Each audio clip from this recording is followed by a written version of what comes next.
സീനത്താത്തന്റെ fans ആണല്ലേ എല്ലാവരും. Okay, please welcome Zeenath on stage.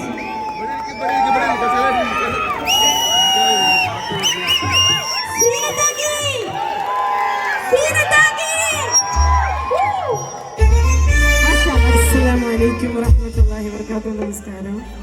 ഇതിനപ്പുറം ഇനി എന്താണ് എനിക്ക് വേണ്ടതെന്ന് എനിക്കറിയില്ല. പെരുന്നാൾ നോമ്പിൻ്റെ 1 തൊട്ടിട്ടാണ് പെരുന്നാൾ കഴിയുന്നത്. ഒരു മാസം റെസ്റ്റ് എടുത്ത് അതിൻ്റെ പിറ്റേന്ന് ഇറങ്ങിയതാണ്. ഇതുവരെ വീട്ടിലേക്ക് കയറിയിട്ടില്ല. മാഷാ അല്ലാഹ്, അൽഹംദുലില്ലാഹ്. ഇപ്പോഴാണ് അള്ളാഹു ഏറ്റവും നല്ലൊരു അനുഗ്രഹം ചൊരിഞ്ഞി തന്നത്. നിങ്ങളുടെയൊക്കെ പ്രാർത്ഥനയും ഈ കയ്യടികൾ തന്നെയാണ്. ജീവിതത്തിൻ്റെ രണ്ടറ്റം മുട്ടിക്കാൻ വേണ്ടി, മക്കളെ പോറ്റാൻ വേണ്ടി ഞാൻ തിരഞ്ഞെടുത്തതാണ് പാട്ട്. സംഗതി എന്താണെന്നോ സംഗീതം എന്താണെന്നൊന്നും എനിക്കറിയില്ല. നിങ്ങളെ കയ്യിൽ നിന്ന് വരുന്ന ഈ ശബ്ദമാണ് എന്നെ ഈ സ്റ്റേജ് വരെ എത്തിച്ചത്. അൽഹംദുലില്ലാഹ്. അള്ളാഹുവിനെ സ്തുതിക്കുന്നു. നിങ്ങൾക്ക് എല്ലാവർക്കും നന്ദി പറയുന്നു. ഇൻഷാ അല്ലാഹ്.